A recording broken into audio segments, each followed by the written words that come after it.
Make a date with Reverend Dr. Ebenezer Markwei at 6 a.m. from Monday to Saturday on Graphic Online via Facebook and YouTube as he expounds on matters of faith. Graphic Online, truth and accuracy every day.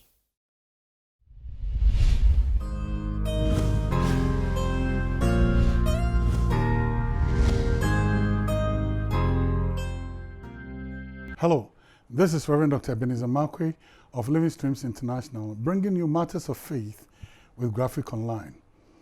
Living Streams International, we meet behind the trade fair, behind Zenith College at the Life Cathedral, the Zoe Chapel of the Life Cathedral. Sundays in the morning, 2 services, that is 7 to 9 and 10 to 12. And then Wednesdays from 6:30 to 8 in the evenings, 6:30 8 o'clock p.m. on Wednesdays. Now this morning I want us to take a very sober reflection. And the reflection I want us to, I'm contemplating the life of Judas Iscariot, the one who betrayed Jesus. And I'm looking critically at that person. And my lesson is taken from Matthew chapter 27, verse 5. And I want to capture today as sweet but bitter prices. Sweet but bitter prices. Sweet as in sweet like sugar, S-W-E-E-T. But, that's B-U-T. Prices. Sweet but bitter prices. That is P-R-I-C-E-S. That is the cost. Sweet but bitter cost. Now, everybody knows the story of Judas, and no one would like to give him his child's name Judas Iscariot or something like that. Now, the Bible says Judas, every one of us knows that Judas betrayed Jesus.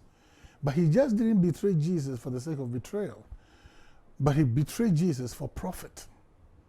The Bible says he arranged with the Pharisees and the Sadducees and the high priest and all those hypocrites. He arranged with them to betray Jesus and for a profit. So he did it. Judas says, no, why would I kill a man for? No, I have to profit from it. Why would I steal? For profit. Why will I do this thing? For profit. He doesn't do it for pleasure, for profit. It has to be profitable for him. He doesn't do it just for fancy. He does it for profit. And that's exactly what Judas did, for profit. Now, when Judas betrayed Jesus and he got the profit, the Bible says he got what he wanted. The people gave him the money. But the Bible says suddenly it dawned on him that what have I done?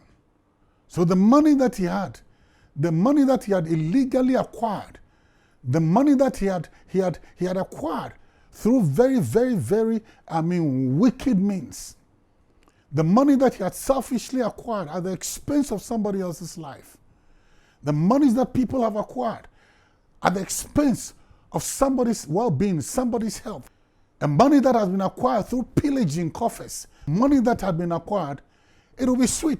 But guess what happened? It came to a time it was useless in the hands of Judas, and he threw it down. So he got the money, sweet. But in the end, the Bible says he hanged himself. In the end, he ended up in the gallows. In the end, he paid a price with his life. In the end, he was left with shame. In the end, he was left with nothing in his hands. So he stole, he killed, he robbed, all for the sake of gain, of wealth, material wealth. But in the end, how did he end up?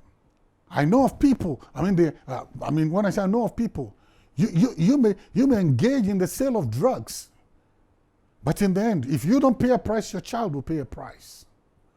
You may engage in stealing, you may engage in pillaging coffers of the nation. You may engage in every corrupt thing. You may engage in the killing of people, human sacrifices for wealth. It will be sweet for a moment, but at the end, it will be bitter. You know what? The Bible says, look at how God puts it in Joshua chapter 1, verse 8. This book of the law shall not depart from your mouth, but thou shalt meditate upon it, and study and do everything that is so in it. And in so doing, that we shall become prosperous, and thou shalt have good success. So guess what God is saying? There are some successful moves which are permanent. They are good. That means there is also bad success. So Judas got what he said he wanted, but in the end, he didn't want what he got. Judas had the sweet money in his hands, but it became a bitter pill for his life, and he ended up in the gallows. Why would you engage in all these things? In the end, to end up in prison, or to end up letting your children, children's children, all those things, walk through the alley of shame and bear the shame of your pilferage.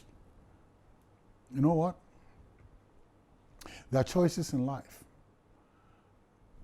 And some of those may look sweet for the now. But in the end, it will sting our tongues with a bile of bitterness we have never seen before. Make a choice.